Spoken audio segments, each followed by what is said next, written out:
په دغه ویډیو کې غواړم چې دوه درې مهم مسایلو ته اشاره وکړم. اول دا ده چې کله د 2021 کال د اگست په 15مه نیټه باندې د افغانستان جمهوریت سقوط وکړ، د افغانستان امنیتي او دفاعي قواوې متلاشي شولې، طالبانو جنگي ډله حاکمه شوله او په میلیونونو افغانان د افغانستان نه ووتل یا مجبور شول چې د افغانستان پرېږدي. په داسې حالت کې چې په افغانستان کې د تر اوسه پورې مشروع ولسواک او قانونمند حکومت وجود نه لري. نو افغانان که په داخل کې دي که په بهر کې دي او په مختلفو ملکونو کې اوسېږي، هیڅوک نشي کولی چې د ټولو افغانانو په اساسوالۍ باندې خبرې وکړي. همدارنګه هیڅوک نشي کولی چې د جمهوریت په اساسوالۍ باندې حتی خبرې وکړي او هیڅوک نشي کولی چې د افغانستان د امنیتي او دفاعي قواو په اساسوالۍ باندې خبرې وکړي. او دا د هر افغان حق دی، که هغه په داخل د افغانستان کې دی او که د افغانستان نه بهر دی، د افغانستان د مسایلو په باره کې خپل نظر وړاندې کړي، خپل تشویشونه وړاندې کړي، خپل لارې چارې چې کوم ته معلومې دي، کوم چې تجربه لري، هغه د خپل ولس سره شریکه کړي او یا د نړیوالو سره. دا د بیان ازادي ده او دا د هر انسان او هر افغان حق دی چې خپل نظریات وړاندې کړي. خو په داسې حالت کې هیڅوک نشي کولی چې د ټولو افغانانو یا د جمهوریت په اساسوالۍ او یا د امنیتي او دفاعي قواو په اساسوالۍ باندې خبرې وکړي سره. دویمه مسله، کله چې انګریزانو په مختلفو ملکونو کې راج چلېده یا مختلفې سیمې نیولې وې، استعماري حکومت یا د امپراتورۍ د انګریزانو یوه پالیسي دا وه چې تفرقه واچوه او حکومت وکړه. نو پاکستان چې د انګریزانو د پالیسیو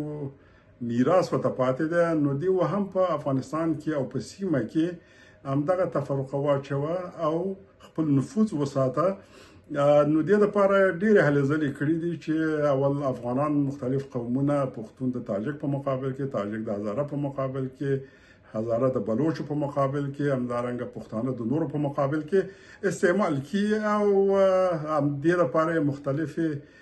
ډلې جوړې کړې وې، مختلف حرکتونه یې جوړ کړي وو او 50 کاله دا پالیسي وچلوله. دریمه مسله چې نن سبا دغه اوازه ده چې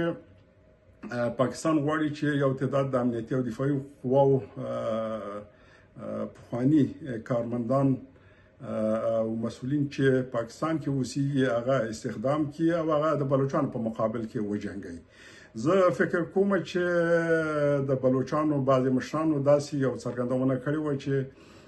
دا افغانان د بلوچانو په مقابل کې جنګیږي. زه فکر کوم چې دا د پاکستان تبلیغ دی او افغانان د بلوچانو په مقابل کې نه جنګیږي، بلکې افغانان هم د افغانستان د تیرو حکومتونو دا پالیسي وه چې د بلوچو د خود ارادیت د حقوقونه او مبارزې نه دفاع وکړي، یعنی د هغې د خپلو حقوقو لپاره چې مبارزه کوي نو د هغې نه دفاع وکړي او همدارنګه د پښتنو د حقوقو نه چې د ډیورنډ د فرضي کرښې نه اخواته اوسېږي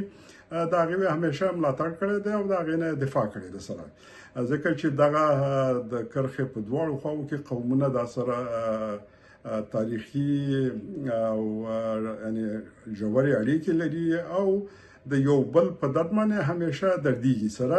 خو د افغانستان پالیسي دا نه وه چې د نورو هیوادونو په چارو کې مداخله وکړي. البته نور هیوادونه دي چې د افغانستان په چارو کې همیشه مداخله کړې ده او دغه نیابتي ډلې د افغانستان د بې ثباتۍ لپاره استعمال کړي دي. ایران هم دا کار کړی دی. تاسو ولیدل چې هغه مهاجرین چې په ایران کې وو د هغې ونه د فاطمینو ډله جوړه کړه، هغې په سوریه کې، عراق کې او په خپله په داخل د پاکستان کې،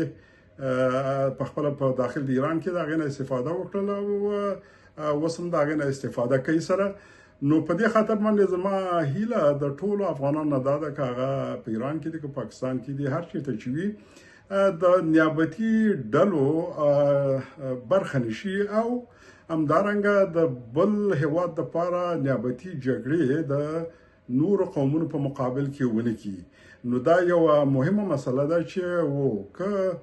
ډیر مجبوریت وي کولی شي چې نورې لارې چارې ځان ته پیدا کړي، خو د دغه نیابتي ډلو او د نیابتي جنگونو برخه باید افغانان نشي. زموږ د افغانانو یو غټ تشویش هم دا دی چې افغانستان او سیمه د دنیا او د منطقې د نیابتي جګړو ډګر ونه ګرځي، ځکه په هغه صورت کې ټولو هیوادونو ته هم ضرر رسیږي او په خپل افغانانو ته هم ضرر رسیږي. که چیرې په افغانستان کې یو باثباته مشروع قانونمند حکومت وي، نو افغانان به هیڅ چا لپاره خطر نه دي. هم افغانان په خپلو منځو کې په آرامه سره ژوند کولی شي او هم د سیمې هیوادونه او یا دنیا به د افغانستان نه هیڅ تشویش نه لري سره. نو زه فکر کوم چې پاکستان په عوض دی چې نورې نیابتي ډلې تقویه کړي، کومې چې تقویه کړي دي باید د هغې هم لاس واخلي او د منطقې د ثبات لپاره باید د افراطي ډلو یا د نیابتي ډلو نه باید استفاده ونه کړي او افغانانو لپاره هم دا پکار نه ده چې د نورو په جګړو کې ځان ښکیل کړي سره. نو دا زما یو خاص تشویش او خواهش و ده ټول افغانان چې باید هیڅ وخت د نیابتي جګړو برخه ونه ګرځي.